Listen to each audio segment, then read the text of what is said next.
Good evening, good evening. Good evening. Just to make things difficult for the people who are running to be elected for the board, I would like to have some of you come up now. Mary Ann wanted to go first. I just want to,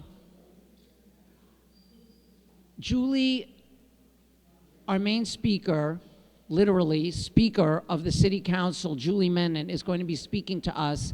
And she had said she wanted to go on right at 7:30, but we're just going to bring up a couple of board members. So if a few more people could come up, maybe we can hear from why they want your support. And we're going to start with Mary Ann Marks. Good evening.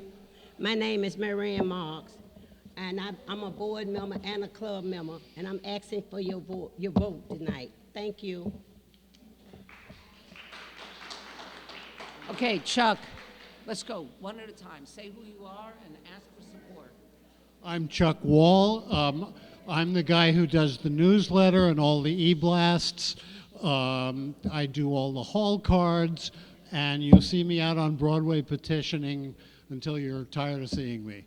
So I hope you'll give me your support. Thank you so much.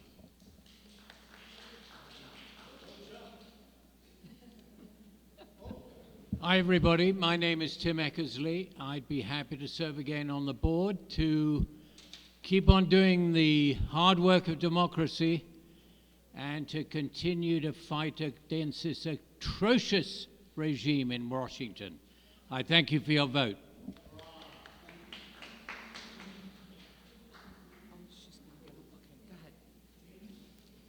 Good evening, everyone. I'm Ellen Flax. I am the treasurer of Three Parks Independent Democrats, and I hope you will vote for me for another term as treasurer. My job, of course, is to make sure that the books are in order and that Three Parks is in good financial shape. And so I've been involved with many campaigns over the years, in addition to playing with our numbers. So I appreciate your vote again. Ellen Flax. She said her name. You got to listen. Ellen Flax, not my homonym. Hi, I'm Roger Schneier. I'm running for a second term on the board. My claim to fame on the board is ordering these hats. I'd like to have a chance to continue fighting fascism on the board, and I hope I'll get your votes.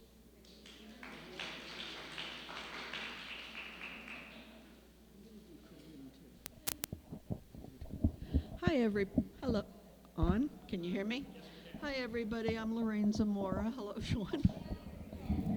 You can hear me. Now can you hear me? Ah, there we go, okay. I think you probably all know me. I've been with the club for 15 or 16 years now, hard to believe. Some of the best years I ever spent. I've done almost everything for the club, including being president right before Danielle became president. And I keep saying the same thing with all sincerity. Three Parks is the only thing that keeps me sane during these miserable times. Take care.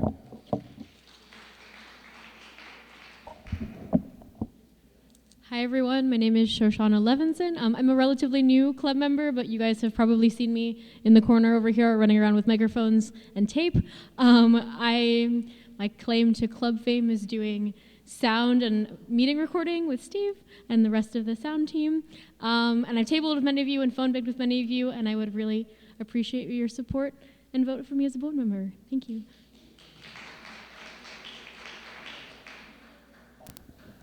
Hi, I'm Debbie Rand. I've been a member of the club since 2020.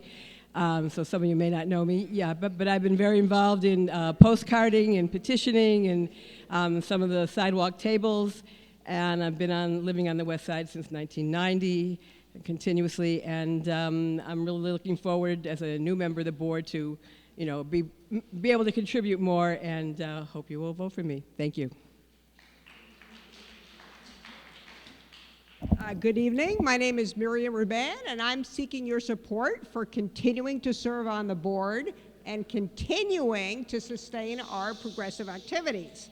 I'm committed to working against the horrors of the Trump administration with special interest in immigrants and safeguarding democracy.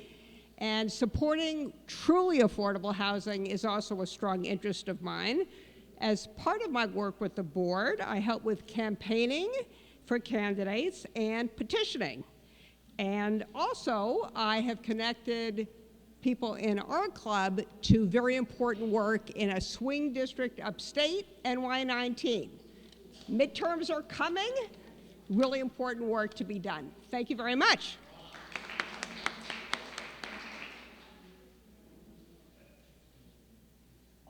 Hello, my name is Billy Smith, and I've been coming to the board meeting for a long time, and I'm from Kentucky. And Mary required me about the board meeting here, and that because we used to work, and I used to come here to see her, and she told me to come down to see the board. I just like to work with you all, and I appreciate y'all taking this time out to me for taking and getting involved with the board meeting. So I would just like for you to vote for me. I've been in the community 45 years, but I've been in New York 65 to 70 years. Okay, and so I hope y'all vote for me, and I appreciate it. Thank you.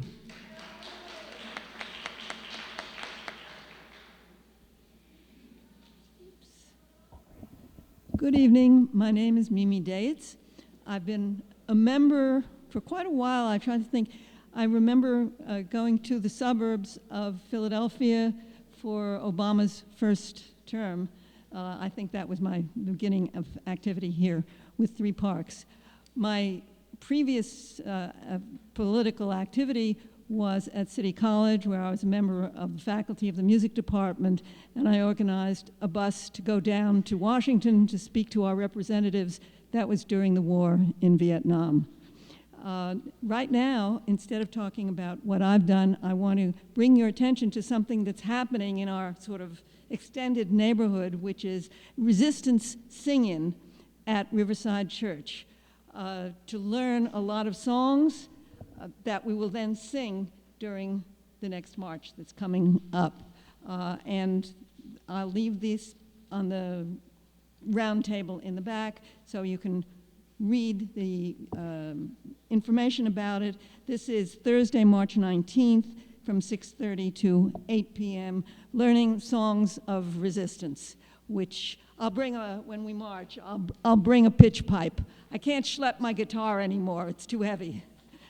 So, yes. I would appreciate your support for me to join the wonderful group of leaders of this club. Thank you very much.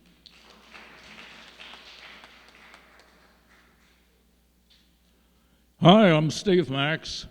I'm a Sanders AOC Mondani socialist. I've been saying for years that that's the direction the party has to go in. I'm glad we're taking some small steps toward that.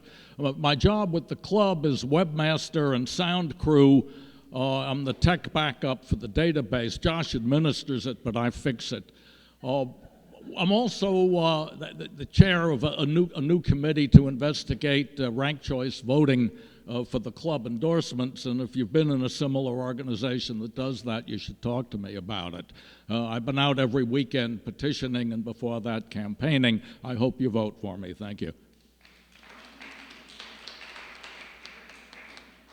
Hi, I'm Lynn Max. I'm running for re-election as the second vice president. I have been on the board for 22 years, and in that time I have co-managed many of the presidential campaign storefronts, been involved with electoral campaigns as well as the issue campaigns. Currently working on getting our endorsed candidates on the ballot through our petition drive. We urge everyone to come, and we urge everyone to come and join us as we go as a group on the March 28th No Kings March, where we'll be meeting no doubt at 96th Street, time to be announced. I just also want to say I'm very grateful to be part of the 3 Parks family, okay? Because in this tough time, it's just wonderful to have friends who all feel the same way and are going to work together to do what's right. Thank you.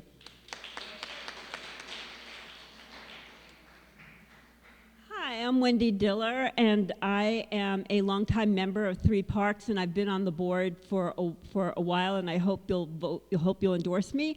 I'm program chair. I'm passionately committed to working with Three Parks on taking back Congress in 2026, so that's like my main focus, and I really hope that all of you will put in that effort too.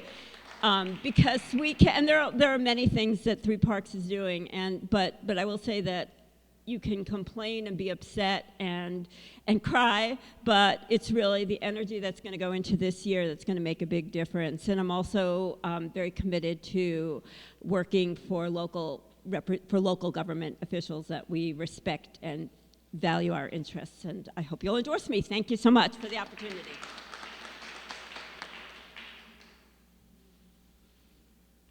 Hi, I believe most of you know me. My name is Josh Pepper. I am membership director of this club. I'm running for another term, and I thank you for your vote. Thank you so much. Hi, I'm Barbara Footer. I've only been a member of the club a couple of years, but I love being a member of a group that is fiercely working as hard as we can to do something, to resist, to fight back. And I've been doing cards, and I've been doing tables, but I love being a part of community, and I really love being going getting signatures, because you get to talk to people and meet people and say, doing something feels better than just giving up and feeling sad. So I would love your vote for your re-election, but if not, then I'll find some other way to fight back. But I love fighting back with everybody. Hi, everyone. I'm Liza Cooper. I've been on the Three Parks board for 2 years and would love your vote for the next year. I care deeply about our community, our city, and our democracy. And I am also, you might know me as the president of New Friends of Metro Theater, and I have been working hard with our board to reopen the theater. Sean and many others have really helped us do that with the Uptown taking over and purchasing that building. So I also would like to say I have my 16-year-old son here, because I think the next generations really need to get engaged in politics. So thank you.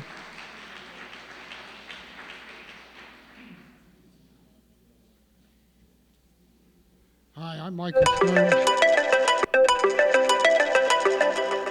And that's my new theme song. At any rate, I'm the recording secretary, which basically means I take the minutes for all the board meetings. I've been a member of the club since the early 2000s. I've participated in tabling. I've been a poll worker and generally a jack of all trades. So please vote for me again.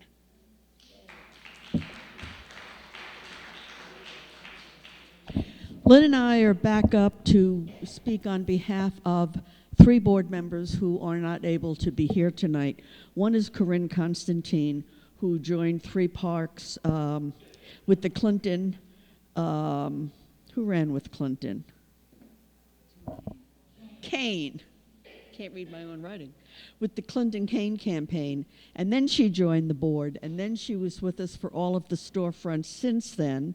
Biden-Harris, Harris-Walls, she managed the finances, manages the record keeping. She's helped to coordinate all of our holiday parties and annual fundraisers, and she'd love to continue.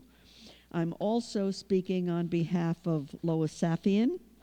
Lois has been a board member since 2017, and she's managed since then all of our holiday parties, our annual fundraising benefits, and of course would love to continue. She's also been extremely involved with all of our storefronts, so she'd like to be reelected too. Thank you.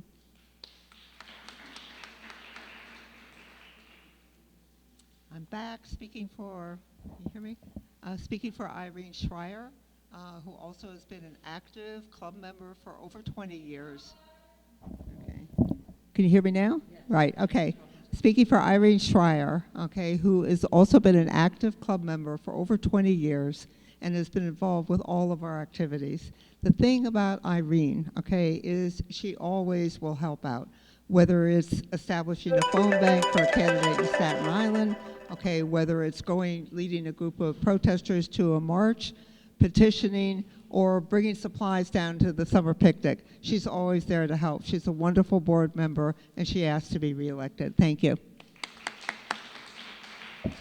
Right, so I'm Danielle Gerard. This is my second term as president. I was president a few years ago for 5 years, and it is an honor and a privilege to work with all of you, and it is an honor and a privilege to work with all the board members you just saw present, because although you may not see them all the time, they are the ones who do the heavy lifting and make it possible for the rest of us to do the work we do to fight fascism. And so I just want to have another round of applause for the board, and I would love to have your support again.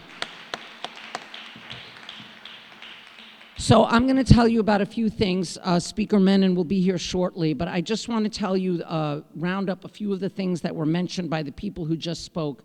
We are furiously doing petitioning on weekends, Thursdays, and Fridays. Please look at your emails, because that's how we can let you know where we're going to be and when. Part of this weekend's petitioning is a really exciting event at Verde Square at 72nd Street, right outside the subway from 2 to 3. Michael Asher is having a rally. We are 100 days out from the primary, and we hope as many of you can come as possible. We have lots of literature in the back, so that would be super important. Another thing that Wendy is working on is there is another judicial election in Wisconsin that's really critical, and Wendy is organizing phone banks for us to participate in and has postcards to distribute tonight. So Wendy will be at the back of the room on the way out. Please make sure to take whatever she's handing you. Finally, or not finally, two more things. One is, please do remember there's another No Kings March on March 28th. I know that Lynn mentioned it, but I just want to emphasize again, let's make this the biggest one ever. There are starting to be people on my corner of New York City who are holding up signs of the White House with written signs that say loser on them. So I just want to make sure that we're all participating in that. In addition, and finally, before we bring Speaker Menin on, our benefit is coming up. Our benefit is going to be Sunday, April 26th from 4 to 6 p.m. at the Ellington. We will be blasting out information on Monday. We hope that you will all consider becoming sponsors, because that's how we do our best work, is having the support of the community and our elected officials and everyone else who can come. It's a super festive occasion, and this year we're honoring Jerry Nadler with a Lifetime Achievement Award, and Los Deliveristas Unidos, who are the bike food deliverers, whom you have all seen, and who were featured on the front page of the New Yorker as New York's toughest. Speaking of elected officials, without further ado, I would like to give a warm welcome, for all of us to give a warm welcome to Speaker of the Council, Juli Menin.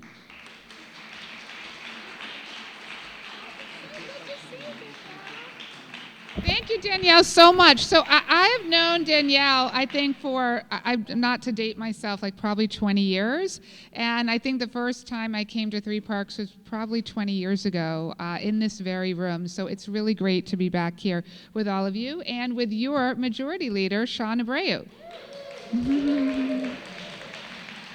So Danielle asked me to come tonight and talk a little bit about what we're doing in the council. So Sean and I are just going to, I think, go back and forth, and then we'll talk a little bit and then answer any questions you might have for us. So obviously we know that there is a lot of work to do in this affordability crisis, and so that is a role that we take very seriously. One of the things that we're trying to do with the council that hasn't been done before is the city council is largely, in my opinion, a very reactive body, meaning around land use, we wait till ULURP comes to us and then we react, we negotiate, but the council traditionally has not put out its own affordable housing plan. So that is changing. So one of the things that I'm very, and Councilmember Gail Brewer, hello. So So one of the things that we're very excited to do is we're actually looking at the 215 public library branches, many of which are suitable to build affordable housing on. So we are studying all of them and working closely with the New York Public Library System.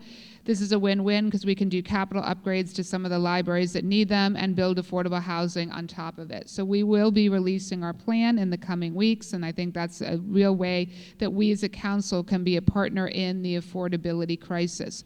On childcare, the council back in 2022 passed a whole slate of bills. I had 5 bills in the package. It was called the Universal Child Care Act, and it was supposed to put New York City on a path to universal child care. We were able to open up a number of new facilities. We were able to increase subsidies, but obviously we did not get to universality, in large part because the Adams administration did not fully enact those laws. Now, with the mayor and the governor's support, we have a historic opportunity to be able to do that. One of the things, though, that needs to happen to really get to universal child care is we have to build more child care facilities. 853 child care facilities have closed last year, and so that is why there are 17 child care deserts all around New York City. So the only way we are going to be able to address that is by making sure that we can build new child care facilities and making sure that they survive. So we have been passing a whole suite of legislation. We've just passed a couple bills on this in the past few weeks that make it easier to build child care facilities. And then we're tackling the payment issue because so many child care providers have literally gone out of business because they're not getting paid on time by the city. So we're working on that, and then we're working on pay parity because so many of the child care workers are underpaid, which is why they're leaving those jobs and why we have this crisis. So we're trying to attack it from a multitude of different fronts at the same time. The other big issue that we're working on is lowering skyrocketing healthcare costs. Right now, medical debt is the leading cause of debt for New Yorkers. So 2 years ago, the City Council passed a bill. It was my bill to create the Office of Healthcare Accountability. This is first in the country. This office is now up and running at the Department of Health. It lists the price of every medical procedure at every New York City hospital. So the reason this is so important is, for example, if you're getting a routine colonoscopy, and look, we all need colonoscopies in our life, a routine colonoscopy is $13,000 on the high end at one New York City hospital and $2,000 on the low end. If you're a woman and you're giving birth by C-section in New York City and you go to Montefiore Hospital, you're going to get a bill for $55,000 for that C-section. At another New York City hospital, that same C-section is $17,000. So this healthcare accountability office is listing the price of all of these medical procedures, but it also allows us as a city to harness our purchasing power. We in New York City are the second largest purchaser of healthcare in all of New York State, because we provide the healthcare, obviously, for over 300,000 city workers, and that overall nut, plus retirees, costs $11 billion a year. And just 5 years ago, it was $6 billion. So we need to harness our purchasing power to demand that these hospitals lower their prices, like the $55,000 C-section price example that I gave. So those are some of the many. We're working on so many issues. We're working on helping small businesses. We're lowering fines for small businesses. So that's something that we're really passionate about, because 5,000 small businesses went out of business last year. 5,000, many in this district. So this is a real challenge. There's a lot more to talk about. Let me turn over to you to say something. Yeah. I don't have anything to say other than to say let's welcome Speaker Menin, everybody. I want to give her the opportunity to speak to you all, but as you can see today, the council held its first hearing on finance. You want to speak about the state of the city budget? Yeah, let me talk a little bit about the budget. So we are obviously in a budget crisis. Everyone knows that. We all know that. We had our first budget hearing today. Today, if you did not hear the news hot off the press in the last couple hours, Moody's downgraded its outlook for the city to negative. This is a huge problem. This is a very bad sign.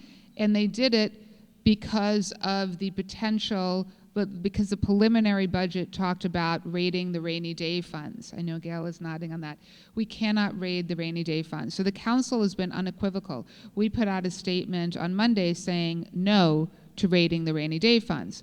Rainy day funds have never been raided. So even during COVID, even during the asylum seeker crisis, they were not raided. We cannot raid them now. So we're going to have, these are very difficult budget hearings that we're going to have, but I know collectively with my colleagues, we are going to go into this with a very clear mind of what we need to do and get a balanced budget. And so this budget negotiation is starting. You know, we really want to hear testimony from all of you. If you could come to the budget hearings, you can testify online. You don't need to come to City Hall.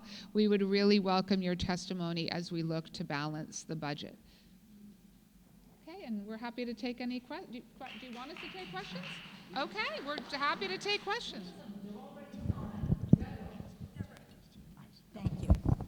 Thank you. Thank you for being here, Madam Speaker.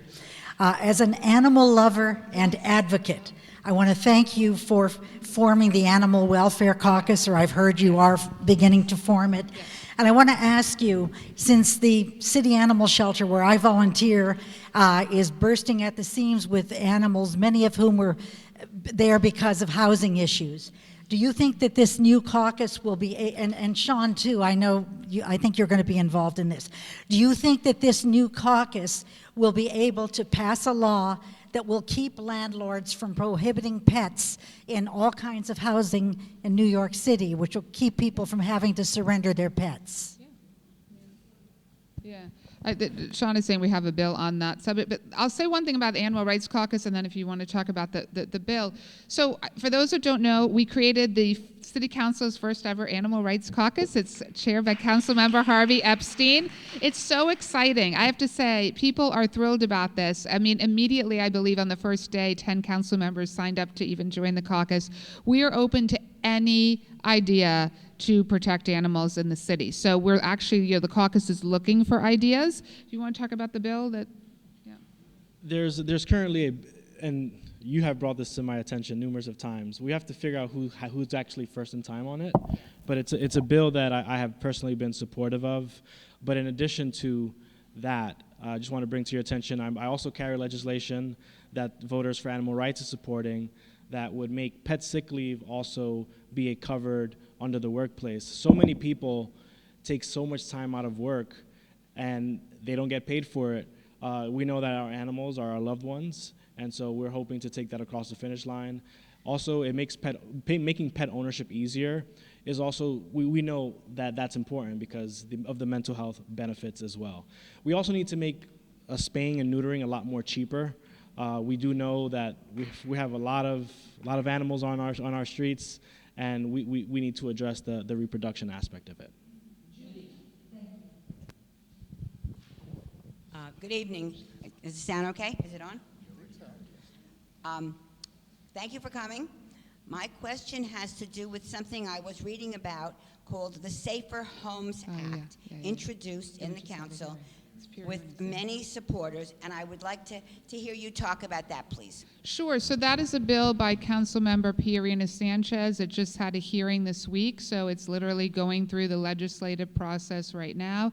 It does have support from many members right now, so we just had the hearing. So I was texting with Councilmember Sanchez today. I know she's looking to make a few changes on it based on the feedback she got at the hearing. So I think we had a very productive hearing on that. Yeah, and I'm proudly on the Housing Committee. Sanchez has made it clear to us that it's like her #1 priority legislatively, and so we take that very seriously. So what the bill does, for the most distressed buildings that are under invested in by landlords, it would give the city, in some instances, the opportunity to take it or to do the work when landlords fail to step in and do their jobs. Yeah, and I think to answer your question, I think it's a very important bill because you've got a number of landlords specifically that the bill is targeting that have enormous number of housing violations. So this really gets to that issue.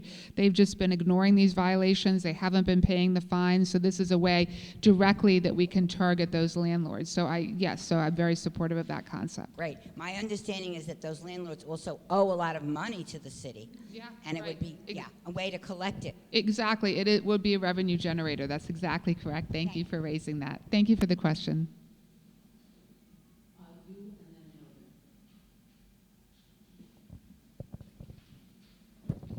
Hi, thank you. Thank you for coming. So I have a question about the empty apartments that are sitting there, 50,000 or There's something like that? 50,000 of them, yes. So what is your view about making them habitable and rentable, Right. et cetera? Yeah. This is a huge issue. We've got these 50,000 vacant apartments that are just sitting there. And so we have been talking within our land use division about how we can quickly tackle that, because we need to unlock and unleash those units. In an affordability crisis, there is no reason for even one unit to be sitting there vacant. So it is something that we're looking at to see how we can quickly do that.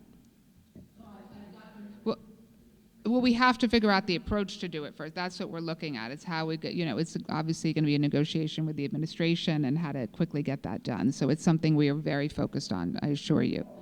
We have time for one more question. I believe Mervin had his hand up. Yes.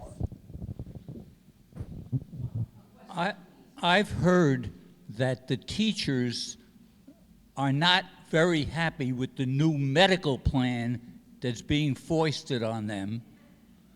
And also, I heard that the state is going to have taxes on the wealthier. Where do you feel about those two issues? Yeah, two things. So on the Medicare Advantage plan, so we've got a real issue around this because basically the city last year, and due to this healthcare accountability bill I mentioned, that was aimed to try to really help the retirees, because it showed that we could save $2 billion through this new healthcare office, and we could utilize that money to cover the issue around the retirees. Now the city engaged in a new insurance plan through Emblem Health. Right now, the UFT in particular is in a very heated negotiation with some of the hospitals, including New York Presbyterian, which is charging some of the highest prices. So that, and then, they're going to need to look if they're going to continue coverage at New York's Presbyterian. They did reach a deal with Memorial Sloan Kettering and some of the other hospitals. But in terms of the plan itself, there have been issues raised about it because, again, some of the hospitals are not really playing ball. So I'm in constant contact with the UFT on this. It is an issue. In terms of your last question, in terms of raising taxes, we've been pretty clear on that. The city only has one taxing authority, and that's the property tax. Albany obviously has power over taxing the rich. If the governor decides to relent on taxing the rich and it moves forward, it obviously would free up billions of dollars for the city budget. I think we're going to see if that happens obviously by April 1st when they balance the budget. If that does not happen, the issue really is that the mayor has said he would raise the property taxes 9.5%. That we cannot do, because if we raise the property taxes 9.5%, there's going to be a disproportionate effect on black and brown communities across our city, on renters that are truly rent burdened, and so that is going to force us to do one of the things that we're looking at now, which is to try to identify additional savings. And so that's what we're doing right now, trying to find those savings. We're looking through every single city agency. I just want to be clear so there's no misunderstanding. We're not cutting services. We're not cutting services at all. We will not balance the budget by cutting services. That is off the table for us. We do need to try to find savings there's a lot of consulting contracts at the DOE. There are a lot of long-term use of no-bid contracts to the tune of billions of dollars. There are lots of areas. We just found savings in debt service. So on Tuesday, the council identified $1.7 billion of savings, and so we announced what those savings are, so that's a start. We clearly, though, have more work to be done, and that will be done through our budget hearings. Thank you so much. Thank you. Thank you so much.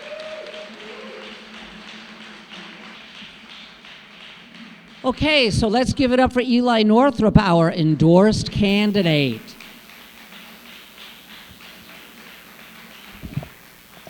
Thank you, Danielle. Incredible video. And Steve, I think you definitely have options as a voiceover actor. So good to be here. Hi, everybody. I've seen many of you out on the street petitioning. So appreciate the energy coming from Three Parks. I've been walking up and down Broadway from table to table to spend some time with each of you. And petitioning season is a great way to get out there as a candidate. It really gives you an excuse to talk to people. And what I've seen so far is a lot of energy for this race. A lot of people are paying attention to Congress, obviously, but they are interested. This is a really engaged district, so people are interested in the assembly race, and I'm so grateful to you. We'll be out. I know you all will be out. Our campaign is also out during the week. If you can go on our website, eli4ny.com, we have an events page. We've been canvassing. Yesterday, we had 10 young people out knocking doors. So the campaign is going strong. I will say, if there's a young person in your life who's interested in working on a campaign, we have a fellowship program. We actually have over 25 fellows now. College students, high school students, many of them can get credit through their school to do the fellowship. And I have a staff member who's in charge of the fellowship program. She's great, Devin, if some of you may have met her. I think it's an amazing experience to get involved in a political campaign. And so I welcome anybody. You can come up to me or Neelan afterwards, or just go to the website. There's a place to apply for the fellowship. I could talk more about the campaign. I kind of wanted to talk a little bit about something that happened in our neighborhood the week before last on Columbia's campus, or actually just off campus. Many of you have heard that the Thursday before last, Eli Agbayeva, who was a student studying and living in Columbia housing, was taken by ICE. And essentially what we know is that ICE came to that building. They were given admittance by, seems like a building manager or potentially the super there, went to the door of the student and were either the door was opened by a roommate, Columbia Public Safety may have been there as well, and ICE took her and put her in detention. There was a big uproar. Actually, a fellow from my campaign was a good friend of Ellie's and called us that morning to let us know that this had happened.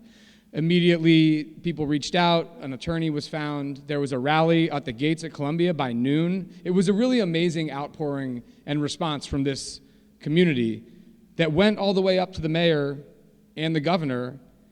And by that evening, she was released. It's pretty remarkable. And the mayor happened to be in Washington, D.C., meeting with the president when this was happening. It's kind of serendipitous. We shouldn't have to rely on this lucky happenstance to keep our community safe. And I do believe that there are some unanswered questions as to how DHS could gain admittance into this Columbia building. Assemblymember Lasher with the borough president and Brad Hoylman-Siegel and the other elected officials did send a letter, and that we held a press conference last week demanding that Columbia release the surveillance video because they have surveillance video from that building. That building houses Columbia students. It also houses community members. It's not just Columbia students, but Columbia is in charge of that building. And they say that they have a sanctuary policy. Sanctuary policy means that law enforcement, DHS, federal law enforcement like DHS is not admitted on campus. Something happened. And whether they were tricked because the law enforcement claimed to be police officers, or there was just a lapse and they were gained admittance in another way, we deserve to know exactly what happened. I think it's important to know what's happened for a couple reasons. Number one, impersonating a police officer is a state-level crime. That can be charged.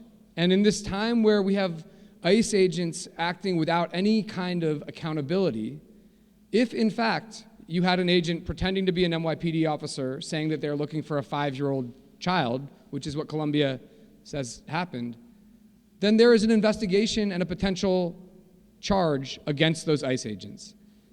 I don't think we are going to see a change in the behavior of these agents unless there is direct accountability. And so when you have something like this happen, an investigation should be conducted. Now, if on the other hand, as DHS claims, they did not misrepresent who they were, and they were gained admittance by Columbia, and it was a mistake or an oversight, then Columbia needs to change protocols in a major way to ensure something like this doesn't happen again. I don't know what happened. There's a video that shows what happened, and I think we deserve to see it. So we will continue to press for that. I think we do deserve to know the truth about what happened with Ellie. I am so thankful that she is back in the community. Her case is ongoing. There's still a deportation order. This isn't the end of the line for her. And I fear that this isn't the end of the line for ICE coming into our neighborhood in Morningside Heights and the Upper West Side. So I wanted to share my thoughts on that. And one thing that I am inspired by is the town hall that happened last Sunday night. There was over 300 people from this neighborhood that showed up. I'm sure many of you were there. We will be ready to push back. I'm confident that this community will push back if ICE comes here. And we need to remain vigilant and look out for each other, because our diversity, our immigrant neighbors in this neighborhood and all over the city, it's really what makes us strong.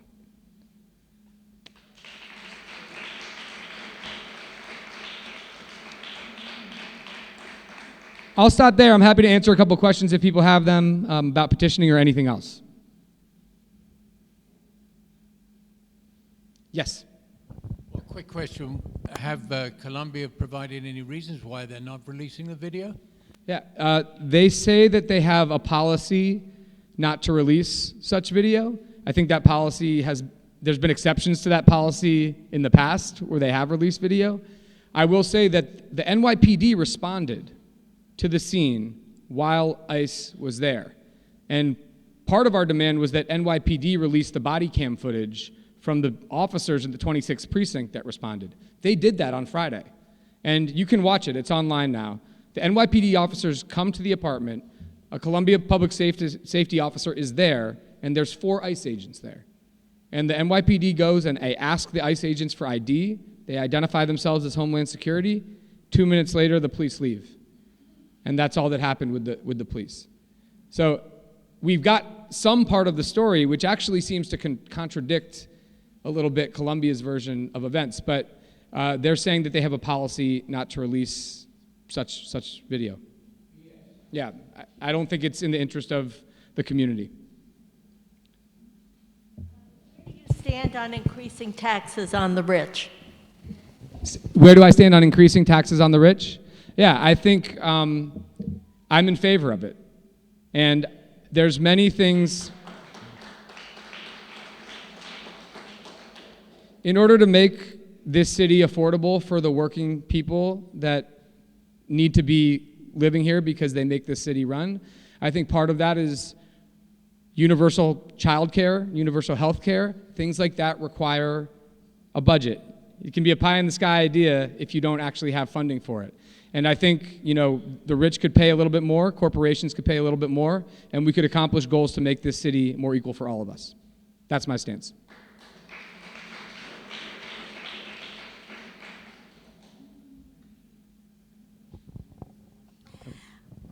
To follow up on what was just asked, since the governor isn't really keen on raising taxes for the rich, what other ways do you think revenue can be gotten if they're not able to do that? Yeah, well, so if the governor released her executive budget, and then the next step is for the legislatures to release their one-house budgets. So the Assembly has its version of the budget, and the Senate has its version. And that came out just a couple days ago. And the legislature has proposed increasing taxes on the rich, which is a big step. They have not done that for a number of years. And now what's going to happen is there's a negotiation between the governor and the legislature to see where we're going to end up. I have seen this governor be moved by politics. And I've seen the governor be moved when the legislature itself moves. I do think it's a really big deal that they propose that in their one-house budgets, and I think that there is going to be some movement on that. Otherwise, when you think about how you could cut the budget up in a different way, I do think that there's some things we spend way too much on, and there's some inefficiencies. And I look to things like corrections for that, which has billions of dollars in its budget and probably isn't serving us in the way that it needs to. And then I look to ways that we can fund. I think there's ways you can create funding on a smaller scale through things like vacancy taxes on open storefronts. You know what I mean? Things that would actually encourage rentals in those storefronts and better our communities at the same time raising revenue. But I do think in order to actually accomplish the things we need to accomplish, there needs to be a popular movement to raise taxes on the richest among us. And I see my candidacy as part of that movement, and I hope that we will get there, and I believe that we will. Thank you so much.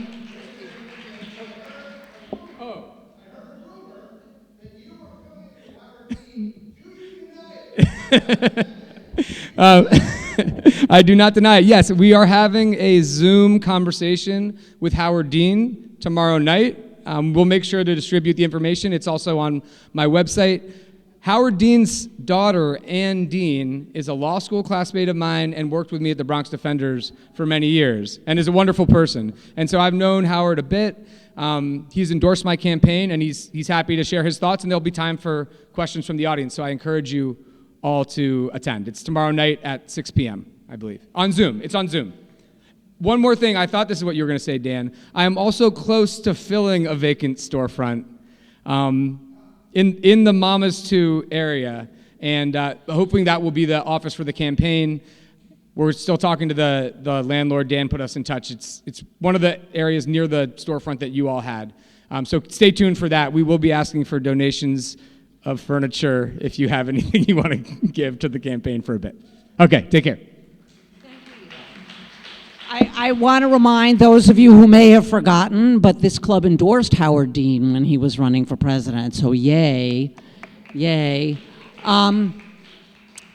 Yeah, so one of the things I want to tag on to what Eli said is we have at the next meeting, at our April meeting, we have Senator Gunardis, who is holding the New York for All Act to keep local law enforcement from collaborating with ICE, which is a great thing. But we also have the speaker from the Fiscal Policy Institute who explained that with New York State's losing $10 billion in Medicaid funding because of our not friends in the White House, that the Fiscal Policy Institute was proposing a 1 to 2% increase on people making $250,000 or more a year, and this would almost close that budget gap. So raising taxes on the rich is A, something that they can afford, and B, would be huge. So I just wanted to say that before Steve had something else you wanted to say.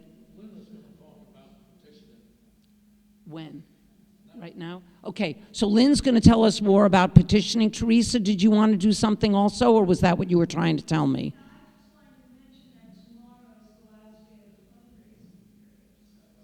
Oh, yeah, so it's important to give to all the candidates you support by tomorrow. And we have lots of other events coming up. Eli has fundraising support information going around, and so do a bunch of the other candidates. And without further ado, Lynn Max on petitioning. Hi, if it's not raining tomorrow night, we certainly hope that it's not, okay, we will have people out on 103rd and Broadway from 5 to 7, and at 97th and Broadway from 5 to 7. This weekend, on Saturday, we are going to be at those two, 104th and Broadway and 97th and Broadway from 12 to 2. We'll finish up a little bit early because Michael Lasher is having a rally down at Verdi Square that we want to get to. Okay, so it's a big day on Saturday. Big day on Thursday, Saturday. Sunday, we're going to be back to our regular schedule. Friday morning, okay, sorry. Friday morning at the farmer's market from 10 to 12 at the farmer's market on 97th Street between Columbus and Amsterdam Avenue. So plenty of opportunities. And the last one for this week is Sunday. Okay, we are going to be 104th Street and Broadway, 97th and Broadway from 1 to 3. If you can't remember any of that and you want to check, okay, go on the web, 3parkstems.org, or look for the email blast. Thank you. Yes, you should have gotten an email blast this morning.